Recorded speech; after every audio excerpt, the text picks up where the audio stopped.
இப்போ நம்ம செயின் ஸ்டோனை வந்து எப்படி வந்து ஸ்டிச்சஸ் போடுறதுன்னு நம்ம பார்க்கலாம்.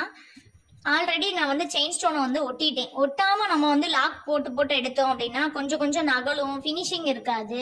அதனால நம்ம ஷேப்புக்கு ஏத்தாப்புல இப்போ நம்ம பிளவுஸே போடுறோம், ரவுண்ட் நெக் போடுறோம் அப்படின்னா அந்த ரவுண்டா இப்படி ஒட்டி வச்சுக்கிட்டோம்னா நமக்கு கொஞ்சம் நகராம இருக்கும். அதுக்கு மேல ஸ்டிச்சஸ் போட்டோம்னா நல்லா நின்னுக்கிடும், ஃபினிஷிங்காகவும் இருக்கும்.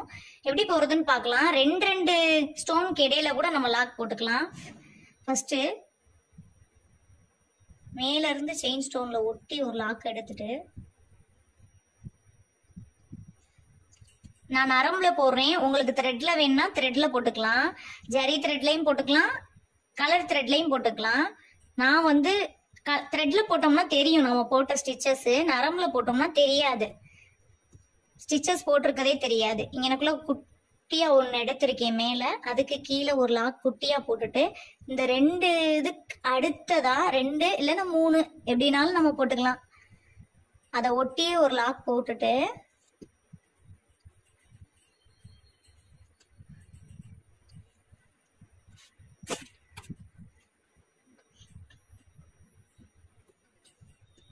திரும்ப மேல வந்து ஒட்டி ஒரு லாக்,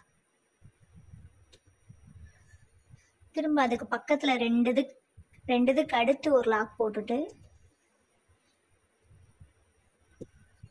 திரும்ப கீழே வந்துட்டு இது கீழே ஒட்டி ஒரு லாக் போட்டுட்டு திரும்ப 2 இதுக்கு அப்புறம் பக்கத்துல ஒரு லாக் எடுத்துட்டு திரும்ப மேல இழுத்துட்டு அதை ஒட்டி தான் லாக் போடணும். ஒட்டி லாக் போட்டாதான் வந்து ஃபினிஷிங்கா இருக்கும்.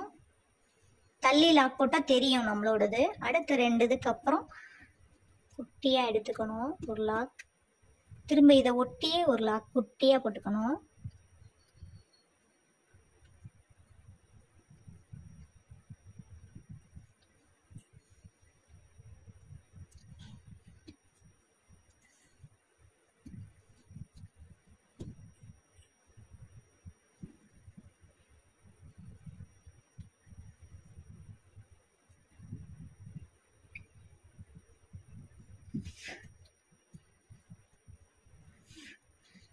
நம்ம விருப்பப்பட்டா கலர்ல போட்டுக்கலாம். ஆனா கலர் த்ரெட்ல போட்டோம்னா தெரியும், நரம்புல வந்து நம்ம லாக் போட்டிருந்தோம்னா தெரியாது. வெறும் செயின் ஸ்டோனை மட்டும்தான் நம்ம பார்க்க முடியும், ஸ்டிச்சஸ் போட்டிருக்கதே தெரியாது.